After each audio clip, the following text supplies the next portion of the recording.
With that, I yield back. Gentleman's time has expired. I'm going to take my time for questioning. I want to start with you, Mr. Desautels. Thank you for coming back again. We had testimony that you mentioned, in your testimony, you mentioned 2023, a project that a preservationist NGO sued that stopped years of collaboration between the tribe and the Forest Service. From your perspective, what effect does this litigation have on the Forest Service and how it interferes with the ability to be able to collaborate and work together?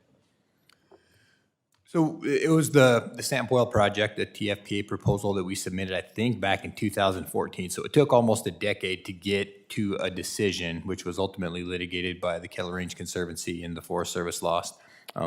Unfortunately, we were not called to be amicus brief or otherwise incorporated into the litigation, which is unfortunate.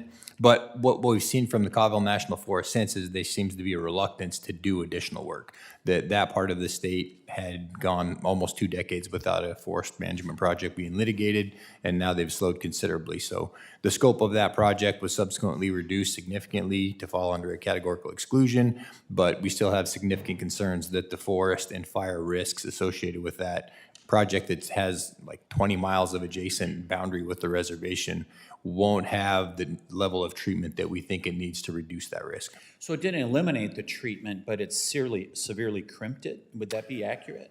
Well, and we'll see if the categorical exclusion gets to the finish line, but that's how they've reapproached it. After they lost the litigation, they rescoped the project to be significantly smaller, significantly less timber harvest, significantly less prescribed fire, so that it would fall under a categorical exclusion. And again, we'll see if that gets to implementation or not. It's yet to be determined.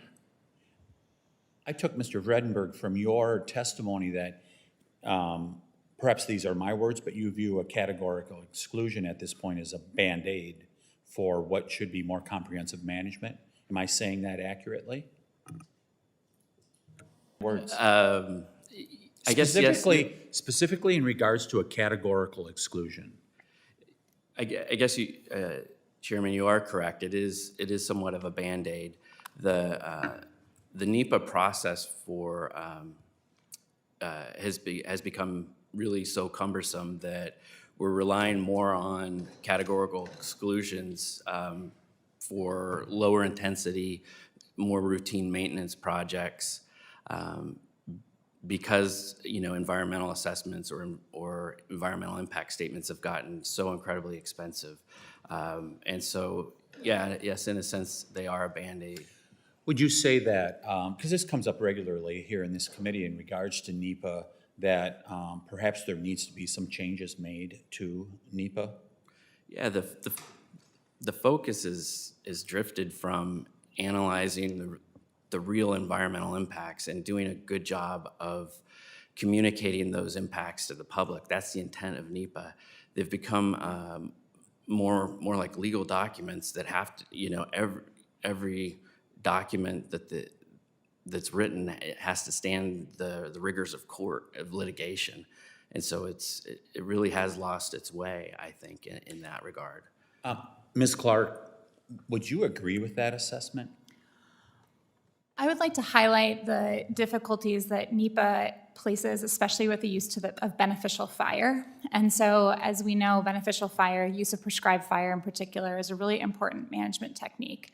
And many prescribed fire projects have been caught up in NEPA analysis that have delayed and increased costs and suffered litigation risk. But we haven't done any study of fire exclusion. And so we engage in fire suppression, we engage in the exclusion of cultural burning and of active fire use on the ground. That itself has huge environmental consequences. Much of the reasons why we see an increase in the high severity catastrophic wildfire is because we have for so long let these low controlled burns not happen on the ground. And so I think NEPA is creating a disincentive to really good forest management activities and letting some of the other consequences of fire suppression and fire exclusion go unexamined. Is the reduction of mills, as has been documented, is that a problem? Absolutely. When we're looking at what to do with, as Mr. Desatel said, what to do with the stuff that comes out of the forest. And so in California, we have certainly seen the closure of a number of mills, and that has led to a lack of capacity to handle biomass and other treatments coming out of mechanical thinning.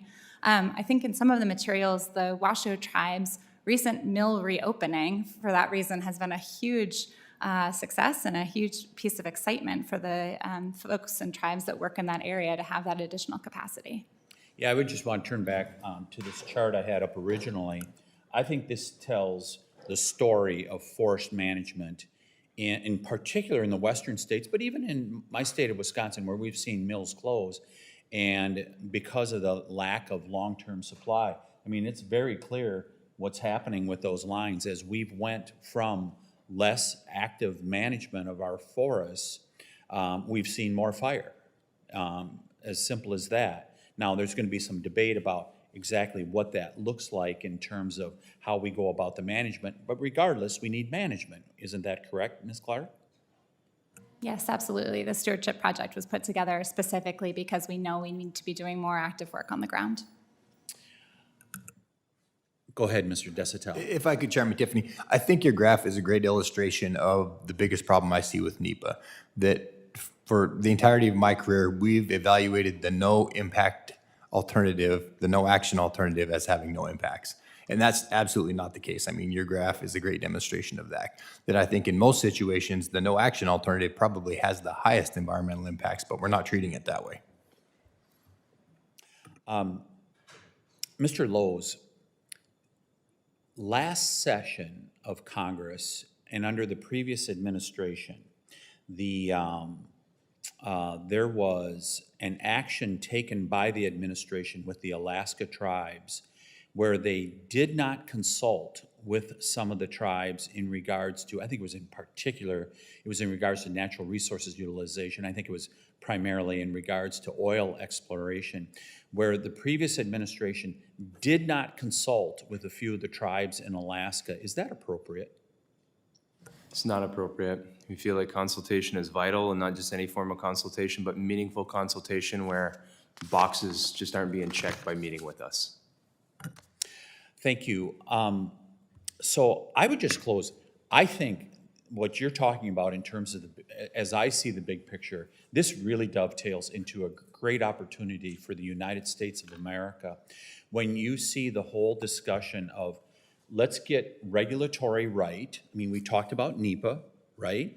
And we see the tariffs issue that's out there, that we want to produce things in America once again, that we bring mills and factories back to America.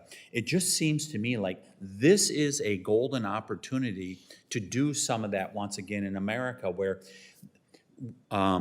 we help produce those affordable 2x4s that go into a house, that make it an affordable house that young people can live in once again. And to me, it all ties together in terms of manufacturing in America to make affordable housing and so many of the good things that can happen for America. I just think that this is a piece of it. While it's a small piece, it's an important piece of how we get there to once again have made in America and to have America prosper once again, including bringing down inflation and all those good things like that. So anyhow, thank you so much for taking the time to come here today. We really appreciate it. And members of the subcommittee may have some additional questions for you, and we will ask that you respond to those in writing. Under Committee Rule 3, members of the subcommittee must submit those questions to the subcommittee clerk by 5